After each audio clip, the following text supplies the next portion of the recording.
հարցը վերաբերում է սահմանամերձ բնակավայրերում բնակապահովման ծրագրի վերաբերյալ վերջին քննարկումներին։ Խնդրեի աշխատանքի եւ սոցիալական հարցերի նախարարը մի փոքր տեղեկատվություն տրամադրել, որովհետեւ մեծ է հետաքրքրությունը մեր քաղաքացիների շրջանում այդ ծրագրի հետ կապված եւ շատերն են, որ սպասում են ծրագրի ընթացքի հետագա ուրեմն շարունակականությանը։ Ես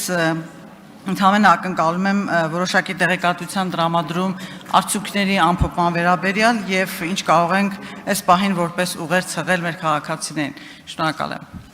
Շնորհակալություն, հարցին կպատասխանի աշխատանքի եւ սոցիալական հարցերի նախարար Նարեկ Մկրտչյանը, համեցեք պարոն Մկրտչյան։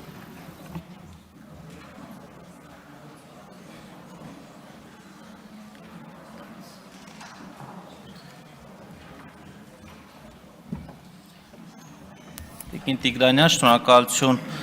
հարցի համար։ Գիտեք, որ մենք 2022 թվականին մշակեցինք ծրագիրը, արդեն ավելի ակտիվ փուլ սկսեց մտնել 23 թվականի կեսից եւ բավականին մեծ դիմելություն ունեցանք հատկապես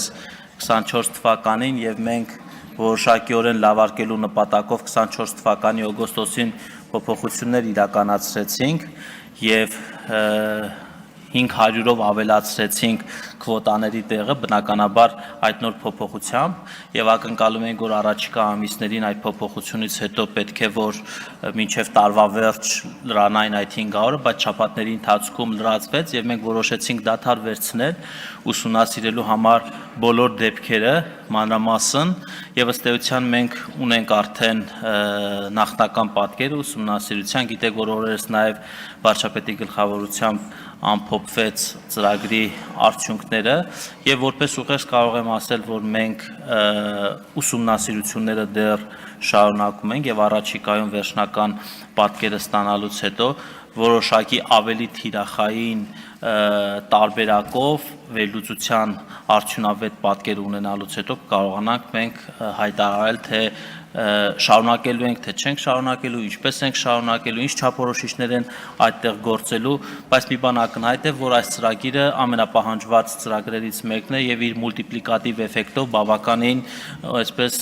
դրական իրավիճակ է ստեղծել մեր սահմանամերձ այն բնակավայրերում, որտեղ որ մեր քաղաքացիները մասնակցել են, շահառու են դարձել եւ նաեւ կան բնակարաններ, որոնք որ արդեն ավարտական ակտեր ունեն, կամ բնակարաններ, որտեղ որ մարդիկ արդեն ապրում են, կամ բնակարաններ, որտեղ որ ներքին հարդարման փուլում են գտնվում։ Մենք առաջիկայում վերջնական ամփոփումից հետո կարողանանք մեր հայրենակիցներին ավելի հստակ եւ ավելի թիրախային պատասխանել, թե ծրագիրը շարունակական ինչպիսի ընթացք է, շարունակականություն ինչպիսի ընթացք եւ ինչպիսի բովանդակություն է ունենալու։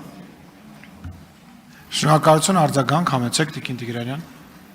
Շնորհակալ եմ պարոն Մկրտչյան պատասխանի համար եւ կարծում եմ բոլոր նրանք, ովքեր պոտենցիալ շահառու են, կշարունակեն հետեւել ընթացքին եւ պիտի ասեմ, այո, սա այն ծրագիրն է, որ ոչ միայն պահանջված է, բայց նաեւ ցույց տվեց, որ ծրագրի մասին տեղեկատվությունը կամ իրազեկումը շատ ավելի արդյունավետ եղավ, երբ որ կոնկրետ եղան օրինակներ եւ մարդկանց շրջանում այդ ծրագրի արդյունավետության համար պետք չէին որևէ հատուկ քարոզչական արշավներ, ուղղակի պետք է դիտարկել, որ իրականում փաստացի տեղի ունենում բնակարանաշինություն եւ եթե հարևանի օրինակը լավն են, մնացածը սկսում են դրանով ողջևորվել։ Այս պահին որևէ խոստում չտալով գուցե ուղղակի ասենք, որ պոտենցիալ շահառուները կարող են դեռ հույս ստացել։ Բնականաբար ես ասացի, որ մենք պետք է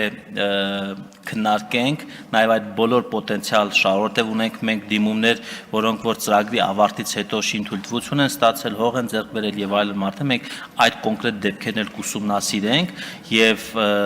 ըստ անհրաժեշտության նաև բոլորի հետ կապ կհաստատենք, անհատական ուսումնասիրելուց հետո կկարողանանք մեր հայրենակիցներին հստակ պատասխաններ տալ, բայց մենք չենք բավարարում նրանով, որ կոմունիկացիան արդյունավետ ստացվել է նաև օրինակների վրա, ունենք գրեթե բոլոր բնակարաններ այցեր ենք կատարել, ունենք պատկերներ այդ բնակարանների ինչպիսիք են, ըստ անհրաժեշտության մենք նաև կոմունիկացիան կակտիվացնենք, երբ որ հաղորդելու կլինենք մեր ծրագրի նոր բովանդակության եւ շարունակականության մասին։